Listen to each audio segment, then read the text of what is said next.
दोस्तों, जवाहर नवोदय विद्यालय में नामांकन के लिए ऑनलाइन एप्लीकेशन फॉर्म सबमिट करने की तिथि निर्धारित हो गई है। अंतिम तिथि 16 सितंबर 2024 से वर्ष 2025 के सिलेक्शन टेस्ट के लिए निर्धारित है। आप अपने स्क्रीन पर देख सकते हैं जवाहर नवोदय विद्यालय का फॉर्म है। देखते हैं कि इस फॉर्म को फिलअप कैसे करना है। इस फॉर्म को फिलअप करने में सावधानियां ज़रूरी हैं ताकि कहीं भी आपका ये फॉर्म जो है किसी गलती की वजह से रिजेक्ट नहीं हो जाए। आप देख सकते हैं ऊपर में लिखा हुआ certified that the information given below are correct in respect of, और यहाँ स्टूडेंट का नाम लिख देना है। इसके बाद सेकंड वाले में यहाँ पर आप स्कूल का नाम लिख देंगे।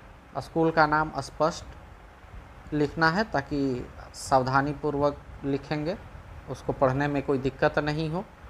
फिर बच्चे का नाम जो है, जिस स्टूडेंट का एडमिशन करना है उस बच्चे का नाम यहाँ पे कैपिटल लेटर में लिखेंगे। फिर फादर का नाम लिखना है और उसके बाद मदर का नेम भी लिख देना है इसमें। अगर बच्चा कहीं और रह रहा है या फिर अगर पेरेंट नहीं है तो गार्जियन का नाम अगर लिखना है तो गार्जियन का नाम आप दे सकते हैं। गार्जियन का नाम आप इसमें देंगे और साथ में संबंध भी आप बता देंगे कि गार्जियन जो है वो बच्चे के क्या लगते हैं। इसके बाद बच्चे का डेट ऑफ बर्थ देना है। पहले 2 कॉलम में आप डेट लिखेंगे, फिर उसके बाद मंथ, फिर लास्ट के 3 जो बॉक्सेज हैं उसमें ईयर लिख देंगे। और उसके बाद इसी डेट ऑफ बर्थ को आप यहाँ पर वर्ड में लिख देंगे। इसके बाद जेंडर, जो अभ्यर्थी का जेंडर है, जिस स्टूडेंट का एडमिशन होना है, वो बॉयज़ है, गर्ल है या ट्रांसजेंडर है, वो उसमें टिक कर देंगे। उसके बाद आपको कैटेगरी बतानी है। कैटेगरी वाले बॉक्स में कैटेगरी को भी टिक कर देंगे। अगर फिजिकली चैलेंज्ड स्टूडेंट हैं तो उनके लिए फिर आपको यहाँ पर किसी भी प्रकार की अगर डिसेबिलिटी है तो आप टिक कर देंगे, अदरवाइज आप इसको छोड़ दें, कुछ भी इसमें लिखने की आवश्यकता नहीं है। आधार नंबर बच्चे का यहाँ पर होना चाहिए, और एक बार ध्यान रखेंगे कि आधार कार्ड में बच्चे का जन्म तिथि वही है जो कि आप यहाँ पर दे रहे हैं, नहीं तो अभी पर्याप्त समय है। एक बार आप अपने आधार को भी अपडेट करवा करके दोनों जन्म तिथि को सेम करा लीजिए ताकि जो एक्चुअल जन्म तिथि है और जो आधार में जन्म तिथि है वो एक ही हो जाए। उसके बाद फिर यहाँ पर पैन नंबर दे देंगे और यहाँ पर बच्चे का एड्रेस दे देंगे। एक मोबाइल नंबर आप यहाँ पर भविष्य में संपर्क करने हैं तो यहाँ पर उपलब्ध करा देंगे। बच्चे का ईमेल आईडी है तो ठीक है, नहीं तो आप ईमेल आईडी बना लेंगे। यहाँ पर बच्चे का ईमेल आईडी दे देंगे। उसके बाद कोई एक पहचान चिन्ह है, स्टूडेंट का कोई भी एक पहचान चिन्ह यहाँ पर लिख देना है। और पहचान चिन्ह लिखते समय ध्यान रखेंगे कि ऐसा पहचान चिन्ह हो जो क्लियरली विजिबल हो। ऐसा नहीं कि कोई हल्का सा पहचान चिन्ह देख करके कहीं छोटा सा कट लगा हुआ उसको देख करके दे दिए हैं, या थोड़ा सा अगर हल्का सा समझ में आता है तो उसमें फिर दिक्कत हो जाती है। जो विजिबल है वही देना चाहिए। उसके बाद एनुअल इनकम जो है गार्जियन का यहाँ पर देना है। नेशनलिटी और रिलीजन इन दोनों जगहों पर फिलअप कर देंगे। मीडियम ऑफ एग्जामिनेशन आप ज़रूर सेलेक्ट लिख दें यहाँ पर अच्छे से, बच्चा हिंदी मीडियम में देगा या अंग्रेजी मीडियम में देगा।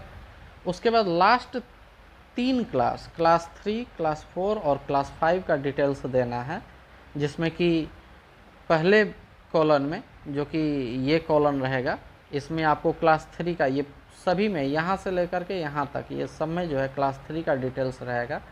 इसमें क्लास 4 का और ये इसमें क्लास 5 का डिटेल्स भरना है।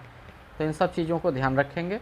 और पहला लाइन जो है इसमें आप इन तीनों में आप लिख देंगे स्कूल का नाम, और जगह आप ज़रूर लिखेंगे कि किस स्कूल से बच्चा क्लास 3 पढ़ा है। अगर बच्चा क्लास 3 किसी और स्कूल से पढ़ा है, 4 किसी और स्कूल से, या इनमें से 2 किसी एक स्कूल में पढ़ा है और एक, तो वैसे ही आप अलग अलग इन बॉक्सेज में इन सभी बॉक्सेज में अलग अलग भर देंगे, या एक ही है तो एक ही आप तीनों में भर देंगे।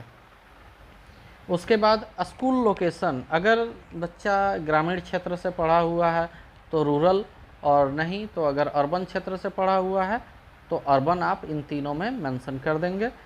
उसके बाद अगला है month and year of joining, school में बच्चा कब एडमिशन लिया था, इन तीनों बॉक्सेज में आप लिख देंगे। अगर आपको नहीं याद है तो आप अपने स्कूल में संपर्क कर लेंगे, वर्तमान में जिस स्कूल में बच्चा पढ़ रहा है तो वहाँ से नामांकन पंजी देख करके एडमिशन रजिस्टर जो होता है उससे वहाँ पे फिलअप कर दिया जाएगा। और पास करने का मंथ और ईयर भी यहाँ पर दे देना है। मंथ और ईयर जो है वो अगले कॉलम में देना है, जो कि आप देख रहे हैं यहाँ पर है, मंथ और ईयर आप यहाँ पर दे देंगे। इसके बाद name of the block, school किस ब्लॉक में पड़ता है, इसमें आपको अपना ब्लॉक नहीं देना है, ये पूरा डिटेल्स जो है आपके स्कूल के बारे में ये डिटेल्स है, तो आप स्कूल का डिटेल्स यहाँ पर देंगे कि स्कूल किस ब्लॉक में आता है।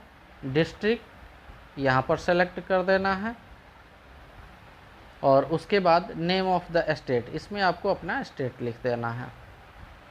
उसके बाद आप ध्यान से सावधानी पूर्वक आप ये जो है इसको पढ़ लेंगे, ये जो नीचे लिखा हुआ है घोषणा जो है इसको अच्छे से पढ़ लेना ज़रूरी है, जिसमें लिखा हुआ है कि I certify that the schools in which my ward studying is recognised school and fulfils all the eligibility criteria as per NVS requirement. इसको सावधानी से पढ़ लेना है और अच्छे से पढ़ करके फिर यहाँ पर आपको लास्ट में बच्चे का साइन कराना है। रनिंग साइन होना चाहिए, ऐसा नहीं कि शॉर्ट में कोई कर दिए या कैपिटल लेटर में लिख दिए, ऐसा नहीं होना चाहिए। और उसके बाद यहाँ पर आपको अपने बच्चे के अभिभावक जो होंगे, माता या पिता का साइन हो जाएगा। और उसके बाद ये फॉर्म जब आपका कंप्लीट हो जाएगा तो इस फॉर्म को जिस स्कूल में बच्चा पढ़ रहा है उस स्कूल में ले जा कर के और वहाँ पर हेडमास्टर को दे देंगे। हेडमास्टर यहाँ पर जो है अपना साइन मुहर कर देंगे। और ध्यान रहे कि जब आप मुहर लगवा रहे हैं तो एक बार मुहर में चेक कर लें कि उसमें स्कूल का एफिलिएशन नंबर या फिर रजिस्ट्रेशन नंबर जो भी है वो है कि नहीं। अगर सरकारी स्कूल है, गवर्नमेंट स्कूल है, तब तो कोई दिक्कत नहीं है, लेकिन अगर प्राइवेट विद्यालय है तो उसका रजिस्ट्रेशन नंबर ज़रूर उसमें होना चाहिए, या फिर एफिलिएशन नंबर अगर वो एफिलिएटेड है ICSE बोर्ड से या फिर CBSE बोर्ड से तो फिर तो कोई दिक्कत ही नहीं है। और इस फॉर्म को फिलअप कर लेने के बाद आप यहाँ पर देख सकते हैं दिया हुआ है कि लास्ट डेट जो है वह 16 सितंबर 2024 है। तो लास्ट डेट से पहले आप यहाँ पर इस फॉर्म को ले जा करके और ऑनलाइन करा देंगे। और एक चीज़ ध्यान रखेंगे कि बच्चे का अपडेटेड फ़ोटो, जो नवीनतम फ़ोटो है, उसको यहाँ पर ज़रूर चिपका दें। नया फ़ोटो बल्कि खिंचवा ही लें, ऐसा नहीं कि बहुत पहले का पुराना फ़ोटो है तो उसमें दिक्कत हो सकती है। और इसको फिर ऑनलाइन कर लीजिए। अगर आप भी अपने बच्चों के फॉर्म को जवाहर नवोदय विद्यालय के लिए फिलअप करना चाहते हैं तो बिल्कुल फिलअप करवाइए। बहुत ही अच्छा स्कूल है और अच्छी सुविधाएं भी हैं। और हमारे तरफ से आपके बच्चे के लिए बेस्ट ऑफ लक। धन्यवाद।